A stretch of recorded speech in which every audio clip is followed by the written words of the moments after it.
Say good morning. Your favorite time of day. Mom gets up early and comes in here and visits us. Hi, come here, Betsy girl. Hi, Betsy. Hi, Rocket. Oh, Rocket Man. There's little Belle. They're fixing to get their breakfast. Betsy's gonna get her toy. They're gonna roughhouse. Ooh, fuss at him, Belle. Fuss at him. Good girl. Good girl. Good girl. You tell him. You know, girls rule. Even in the dog world. It's true. The females run everything. Don't you, Belle? Say, yeah, we tell him. Come here, little girl. Come here. Come here. You a good girl. You a spunky little girl.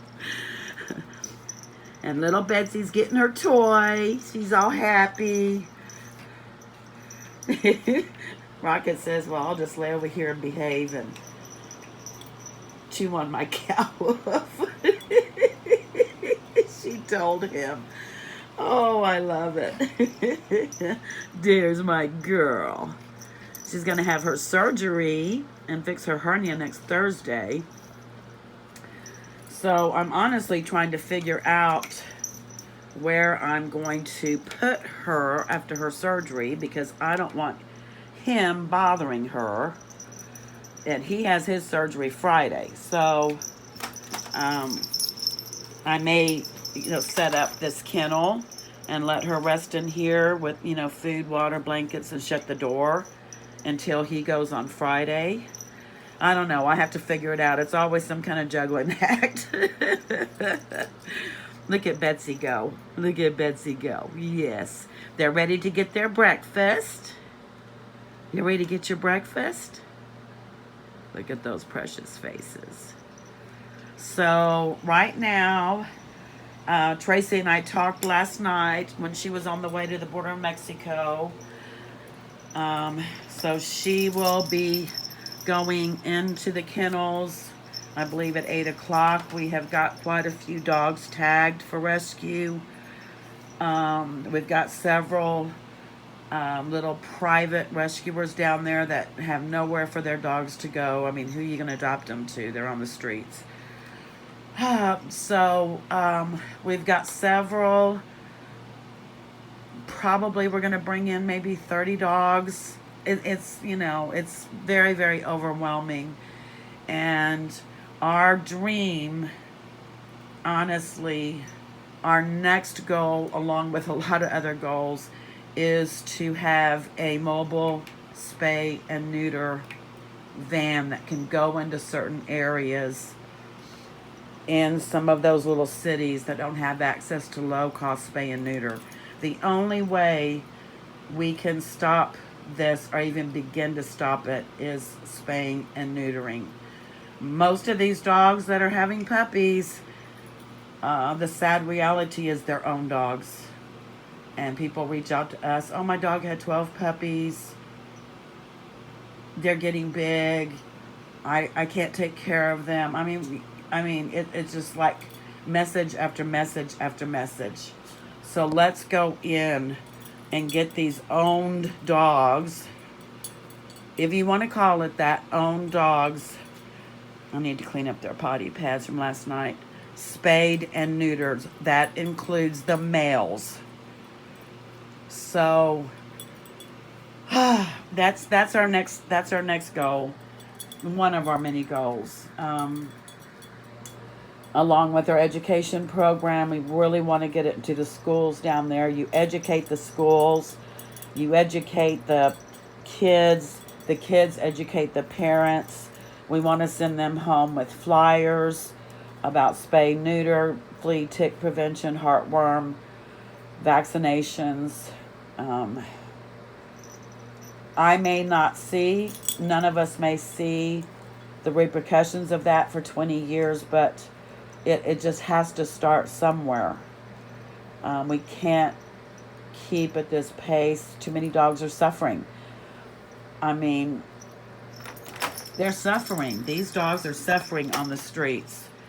I hear people all the time saying, leave them alone. They're happy on the streets.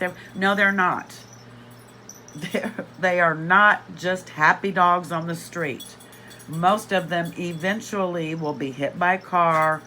We see photos and videos of them all the time dragging themselves from being paralyzed, trying to take care of babies, fleas and ticks. I mean, no, they're not happy on the streets.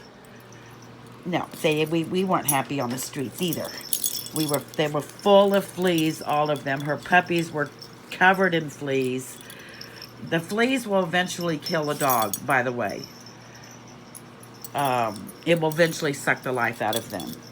And ticks. Not to mention the illnesses they get from the ticks.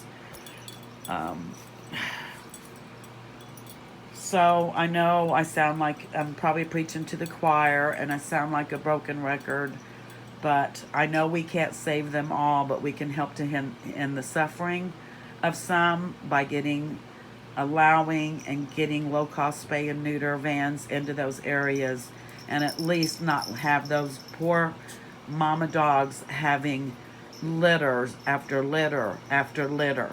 Most of the puppies do not make it. Most of them end up getting hit by cars or end up getting disease and dying a slow death in someone's backyard. I mean, I've seen videos of puppies dying of distemper and parvo just laying in a backyard with flies on them. This is unacceptable. This is suffering. Part of rescue is to help end the suffering of animals. So anyway, I guess I'm all riled up today. I don't know why. If I get on Facebook or if someone sends me something, I just want to fix it so bad. And I know I can't fix it myself. A village can fix it.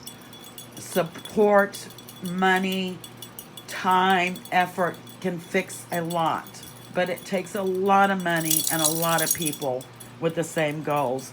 And I will say there are a lot of fantastic rescuers down in some of the little border towns that really, really work hard.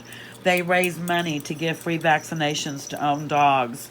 There's a lot of good people, but it's just so many and so much. So anyway, we've got lots of dreams and lots of goals. And Rocket says, I do too. And one of my main goals is to get up in your lap. Yes. Look at that face. Did y'all see their babies? Those pictures of their babies? Oh my gosh. One of them looks exactly like Belle. The other two look exactly like him. Little long bodies. Look at all his hair. His hair's coming back. He wants to get up in my lap. Just sweet as can be. And there's Grandma Betsy. Okay, I'll let y'all go. I didn't mean to go on and on like this.